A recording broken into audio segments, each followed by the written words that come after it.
তওবা কাকে বলে, ঠিক আছে না, এটা আপনাদের সামনে একটু আলোচনা করি।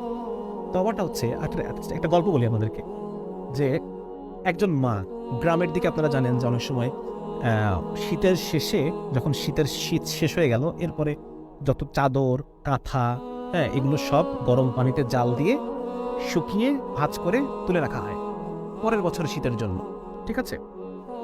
তো এরকম একটা সিনারিও চিন্তা করেন যে একজন মা রান্নাঘরে পানি জাল করছেন কাপড় মানে কাঁথাগুলো ধোয়ার জন্য বা সিদ্ধ করার জন্য। তো এমন সময় সেই মায়ের হয়তো টয়লেটের প্রয়োজন হয়েছে বা অন্য কোনো কিছুর জন্য উনি কি মনে হয়েছে উনি চলে গেছেন সে কাজটা করার জন্য। ওখানে পানি কিন্তু টকবক করে ফুটছে। এমন সময় তার 2 বছর বয়সী বাচ্চা, সে টুকটুক করে হাঁটতে হাঁটতে হাঁটতে হাঁটতে এসে সেই গরম পানির মধ্যে পড়ে গেছে, পড়ে গিয়ে মরে সিদ্ধ হয়ে ভাসতেছে, ঠিক আছে।